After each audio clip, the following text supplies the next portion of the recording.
Once there was an old woman who lived with her 2 dogs, Lalu and Balu. Her only daughter lived on the other side of a forest, far away. One day she told her dogs, "It's time for me to visit my daughter. Stay here until I return." She packed her bag and went on her way. She hadn't gone far into the forest when she met a fox. "Buri, Buri, I want to eat you," he snarled. "Oh, fox, you don't want to eat a thin Buri like me. Wait until I return from my daughters, then I'll be nice and fat." "Buri, Buri, when you return, I shall eat you," snarled the fox. The old woman continued her journey until she met a tiger. "Buri, Buri, I want to eat you," he growled. "Oh, tiger, you don't want to eat a thin Buri like me. Wait until I return from my daughters, then I'll be nice and fat." "Buri, Buri, when you return, I shall eat you," growled the tiger. The old woman went on her way again until she met a lion.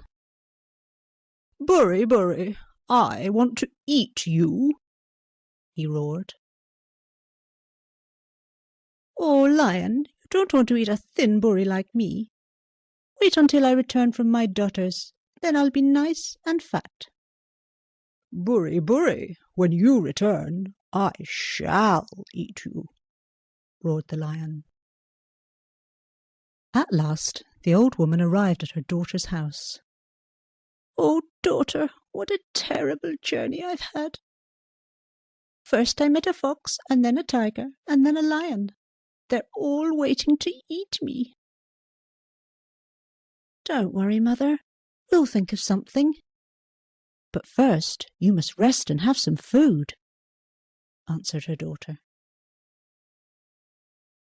The old woman stayed with her daughter for 3 months. During that time she was given so much to eat that she became nice and fat and round. When it was time to go home, the old woman asked her daughter, "What shall I do? All the animals are waiting to eat me." "Come, mother, I have a plan," answered the daughter, and went into the garden. There she picked the largest marrow she could find, cut off the top and hollowed it out. "Climb in, then I'll push the marrow and it will roll you home." "Goodbye, mother." "Goodbye, daughter," answered the old woman as they hugged each other. The daughter sealed the marrow and gave it a push. As it rolled along, Buri quietly sang, "Marrow turning round and round, we are rolling homeward bound." When it reached the lion, he roared, "Marrow, you are big and juicy, but I'm waiting for my Buri," and he gave it a push. As she rolled along, Buri sang, "Marrow turning round and round, we are rolling homeward bound." When it reached the tiger, he growled, "Marrow, you are big and juicy, but I'm waiting for my Buri," and he gave it a push. And as the marrow rolled along, Buri sang, "Marrow turning round and round, we are rolling homeward bound." But when it reached the fox, he looked at it and snarled, "Marrow, you're big and juicy, but I know you're hiding my Buri." And the fox pounced onto the marrow and tore it apart. Inside he found the old woman. "Buri, Buri, I'm going to eat you," he snarled. "Oh, fox, before you eat me, please let me see my home again," pleaded the old woman. "Buri, Buri, I will let you see your home," said the fox. When they reached the old woman's house, she screamed, "Lalu! Balu! Save me! Save me!"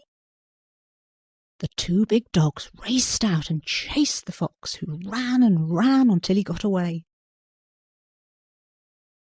When he stopped, he sighed. "Buri, Buri, you got the better of me.